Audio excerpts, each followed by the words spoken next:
Il n'était pas bien en fait, FX. Il était pas bien, comme beaucoup de gens qui sortent d'une télé-réalité, ont un petit coup de mou. Voilà, j'ai refait une télé il y a pas longtemps.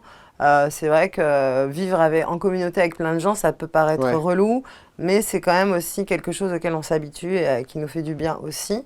Et de sortir de ça, Parce de que sortir d'un cocon, forcément, ça crée aussi un manque, et ce qui est il vous disait normal. qu'il était pas bien, parce qu'on l'a vu sur les plateaux de Jean-Marc Morandini, tout ça, où il expliquait qu'il avait des soucis, je crois que c'était avec sa mère, ou des histoires d'arnaque, d'argent qu'il avait plus. Oui, je pense que ça c'est anecdotique. Bon, je pense pas que ce soit très grave.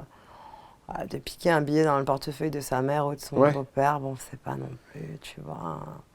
Pas de quoi en faire un cinéma, mais je pense qu'il n'était pas bien, oui, en raison de choses qui se passaient dans sa famille.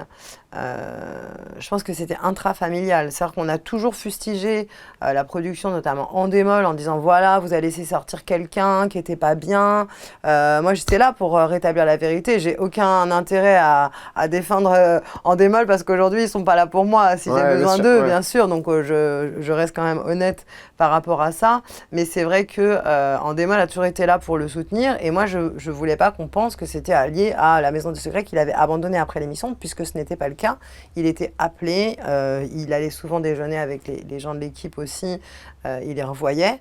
Et on peut pas, je pense que ce qui s'est passé dans sa vie, c'est intrafamilial et ça n'a rien à voir avec, et ça a aussi à voir avec son passif de quelqu'un qui était dans l'addiction.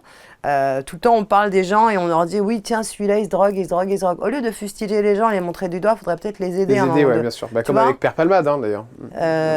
Bon, un père Palmade, après, c'est un peu compliqué quand C'est même notre ce qui histoire. s'est passé Ouais. parce que bon, ça a Non, mais conduit c'est vrai à que un tout le monde drame. a dit oui, on le savait, et je sais pas s'il y a beaucoup d'aide. Il n'y a pas pour ça, d'aide, c'est-à-dire que les gens les montrent du doigt parce qu'ils Mais ils vous, ont des addictions. vous avez essayé de l'aider, François-Xavier FX, avec ses J'ai problèmes de essayé drogue? de lui dire, écoute, fréquente pas un tel, je sens que c'est pas bon pour toi, fais attention.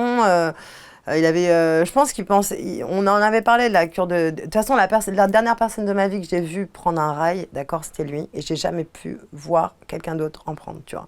Ça m'a dégoûtée. Donc, il était vraiment accro à la drogue, quoi. Oui, il était accro à la drogue, et puis voilà. Et puis, je pense que ce qui tue le plus, c'est les médicaments aussi derrière que tu prends pour faire ton sevrage, Ouais. qui ont des effets secondaires assez importants et qui conduisent parfois à des situations où tu te mets en danger.